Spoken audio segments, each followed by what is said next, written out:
Now, in Washington, politicians will meet later to try to agree a deal to prevent the US falling off the so-called fiscal cliff. If they fail, a series of tax rises and spending cuts will automatically come into force on January the 1st, which could plunge the US into recession. Well, US political analyst Dr. James Boyes is here. Good morning to you. Hopefully to explain all to us in simple terms. What is the fiscal cliff, and is America really on the verge of it? What you're seeing is the result of a whole series of short-term efforts to try and patch together an American budget, which have utterly failed. Last summer, the summer of 2011, something called a super committee was formed, which basically said, look, if you guys don't get your act together, come January 2013, we're going to introduce sweeping tax increases and stringent defense and spending cuts to try to make sure that you guys in Washington have to do your job.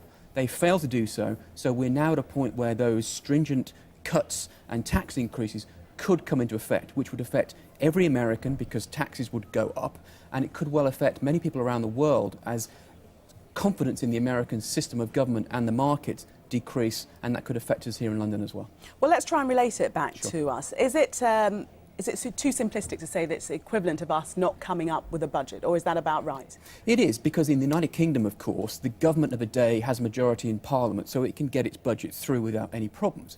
What we're seeing is the inherent difference in the American political system. People talk about the president being the most powerful man in the world. Maybe on the international relations stage he is, but domestically that isn't the case. He's a Democrat. He's got to get his budget through a Republican-controlled Congress. They have a completely different view about how they should do things in terms of tax spending, tax increases, etc., etc. And they just fundamentally aren't playing ball with one another. And it's not a case of good president, bad Congress. It really is two sides who are fundamentally not working together for the benefit of the American people. And are you confident at all that the Republicans and the Democrats can come together and secure a deal? You know, about 2 weeks ago, I really thought this was going to be classic brinksmanship and going down to the wire. I've got to be honest now, Gillian, I'm starting to wonder whether it's actually in their best interest to let this happen, because the president can then say, hey, we've gone over the fiscal cliff, it's all the Republicans' fault, and therefore get tax increases through, which I think he would like to do for people earning over $250,000, for example. And the Republicans can say, hey, we held our ground, we haven't chosen to increase taxes, it's all the president's fault. So it's a zero-sum game in Washington, and really neither side wants to blink at this point. And something has to be achieved by midnight on Monday.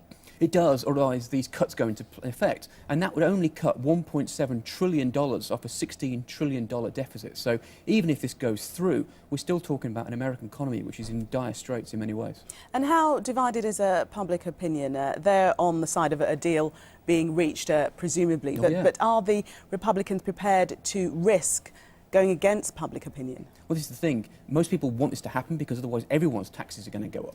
Speaker Boehner last week tried to have a secret meeting with his Republican Party in which he said, well, why don't we basically agree that we'll only raise taxes on millionaires? The Republican Party is so fractured, they couldn't even get that through. So now taxes are going to rise across the board, and at the very least on people earning $250,000 upwards. And if the Republicans got their act together, they could probably got a deal together which would have seen taxes only rise on those earning over $1 million. They couldn't even do that. So the leadership on both sides is very weak at this point. And we've heard so much about the fiscal cliff and almost to Armageddon proportions. I mean, there are critics that are saying that it's more of a slope taking effect gradually, and it has been super hyped.